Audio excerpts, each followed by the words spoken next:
Olá, louvado seja nosso Senhor Jesus Cristo, para sempre seja louvado. Glória ao Pai, ao Filho e ao Espírito Santo, como era no princípio, agora e sempre. Amém. Queridos irmãos e irmãs, paroquianos da nossa paróquia, Nossa Senhora da Abadia, Diocese de Cristalândia, aqui de Lagoa da Confusão, graça e paz, unidos na fé, pedimos a Deus que abençoe, ilumine e nos fortaleça sempre, nos proteja. Nesse dia 30 de setembro de 2023, aqui nos encontramos atentos à palavra de Deus, no dia que nós celebramos São Jerônimo, presbítero e doutor da Igreja. Lembrando que setembro é o mês da Bíblia, outubro, que começa amanhã, é o mês das missões e o mês da padroeira do Brasil, da mesma forma que agosto era o mês das vocações. Aqui nos diz: Jerônimo foi um dos grandes doutores da igreja. Acho que tem pouco mais de 30 doutores da igreja, viu? 36, se eu não me engano. Erudito, grande estudioso das escrituras, São Jerônimo foi conselheiro espiritual, monge e secretário do Papa Damaso, que o encarregou de preparar a versão latina da Bíblia. Suas epístolas e trabalhos de erudição atestam uma profunda espiritualidade, grande sabedoria e intenso amor a Cristo. É tido como o maior dos padres latinos. Jerônimo morreu no ano de 420. Que ele possa interceder por nós. E encerrando esse mês da Bíblia, o evangelho que nós temos é tirado de Lucas, capítulo 9, versículos de 43b a 45. O Senhor esteja convosco, Ele está no meio de nós. Proclamação do Evangelho de Jesus Cristo segundo Lucas. Glória a vós, Senhor. Naquele tempo, todos estavam admirados com todas as coisas que Jesus fazia.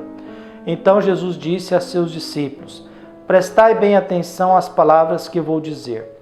O Filho do Homem vai ser entregue nas mãos dos homens. Mas os discípulos não compreendiam o que Jesus dizia. O sentido lhes ficava escondido, de modo que não podiam entender, e eles tinham medo de fazer perguntas sobre o assunto. Palavra da salvação. Glória a vós, Senhor. Jesus, num determinado tempo, algumas vezes, hoje é a segunda vez, Jesus faz o anúncio da sua morte. Jesus prega o reino de Deus, mas também tem consciência do preço e da consequência disso. Jesus sabe muito bem que ficar falando de um reino no reinado de César não é uma boa proposta, não é uma boa ideia. E também sabe que o mundo religioso explora as pessoas, que o mundo religioso não defende Deus, defende o interesse dos religiosos, que são os fariseus. Existe uma coisa da gente ser cristão e outra coisa da gente ser igrejeiro, né? Tem gente que é de igreja, mas não é de Jesus Cristo, não. Quando a gente começa a pensar que a estrutura da igreja e a hierarquia da igreja é mais importante do que Deus, sinal que nós somos igrejeiros, nós somos da igreja. É diferente, nem sempre está de mesmo acordo dizer que nós somos cristãos. O cristão é alguém que está em profunda comunhão com Jesus Cristo. O igrejeiro é aquele que, mais importante do que o evangelho, mais importante do que Jesus Cristo, são as regras, normas, leis da igreja. Apesar que a igreja ela pede aquilo que não existe, né? A igreja pede uma família que eu não tenho na paróquia, pede uma juventude que eu não tenho. Claro, tem jornada da juventude, mas isso é um movimento gigante que não... Os jovens de lá, não vivem aquilo que a igreja prega e diz e orienta.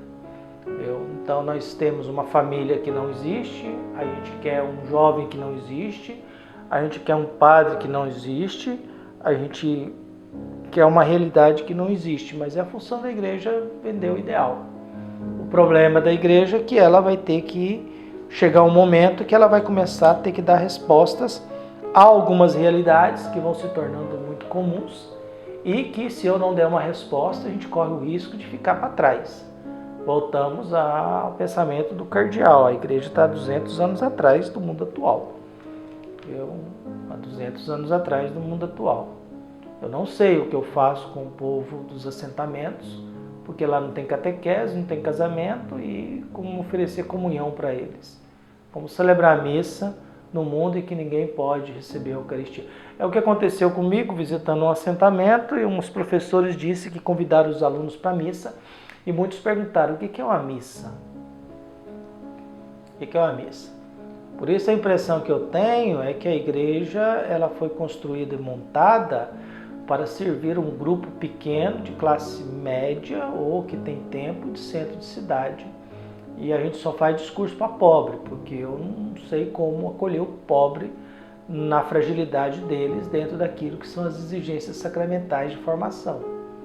Os cursos e tantas outras coisas para gente que não sabe nem ler, nem escrever.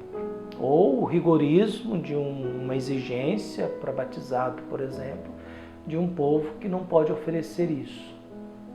Claro que há os abusos, as informações, mas é necessário a gente sempre ter uma clareza e, ao mesmo tempo, um discernimento sobre o que a gente pode ou não fazer com a vida e com as coisas que nós temos. Então, o Evangelho de hoje vai nos trazendo isso, viu? Todos estavam admirados com todas as coisas que Jesus fazia. Então já começa uma afirmação, viu? Há uma admiração por Jesus, há um encanto por Jesus, há um fascínio por Jesus. Então Jesus está criando uma admiração, está criando. O Evangelho diz em alguns momentos que Jesus falava, criava admiração. Depois Jesus fazia alguma coisa, gerava espanto. Admiração é uma coisa, espanto é outra, né? Espanto é quando você vê uma coisa que você não está esperando. E admiração é na mesma categoria, só que menos um pouco, né? A pessoa falou uma coisa que você, nossa, que coisa boa de se ouvir. Mas quando Jesus agia, isso gerava um espanto, um susto. Viu? A gente vive de espanto e de sustos na fé. Então, as pessoas estavam admiradas com todas as coisas que Jesus fazia. E Jesus disse a seus discípulos: prestai atenção, cuidado, com a admiração, com a vaidade, prestai bem atenção às palavras que vou dizer. Jesus está falando para os discípulos que estão admirados, encantados com ele. Na verdade, Jesus joga um balde de água fria neles, né?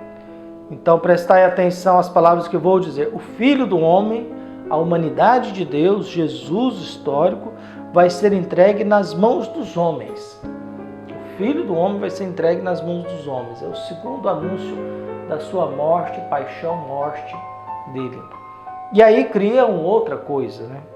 Então, diante desse anúncio, mas os discípulos não compreendiam o que Jesus dizia. O sentido lhes ficava escondido, de modo que não podiam entender.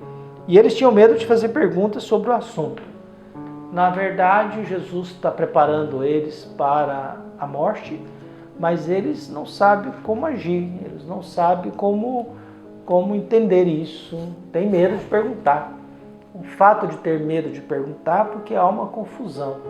Até porque Jesus não suportava a pergunta boba, né? Todas as vezes que tinha uma pergunta boba, a coisa azedava um pouco do diálogo com ele, né? Na verdade, Jesus era alguém muito objetivo, muito transparente, mas também muito direto. Não ficava com rodeios, não ficava com um discursinho, não tinha a pretensão de agradar a todo mundo e nem de concordar com todo mundo. Mas também não era ingênuo, sabia que aquilo que ele estava fazendo teria um preço. Até pelas tensões, pelos conflitos, pelos momentos em que ele discordava de certas coisas, pelas realidades mais difíceis. Mas era preciso anunciar o reino de Deus, era preciso dizer que Deus quer acolher aqueles que eram considerados malditos, insignificantes. É preciso abrir a graça de Deus para que a gente possa nos alimentar com o pão da vida e ali ter a clareza, a certeza, a fé e a vontade imensa de nos abrir à ação do Espírito Santo. Que Deus abençoe a todos nós, nos fortaleça na fé. Que ao encerrar o mês da Bíblia, pedindo a intercessão de São Jerônimo, a gente possa se dedicar mais à palavra de Deus. Apesar que a Bíblia é perigosa porque você pode manipular muito, mas Jesus nos orienta. Olha, se prepara porque as coisas são difíceis, mas haverá uma ressurreição, haverá uma vida eterna. Um abraço e até mais.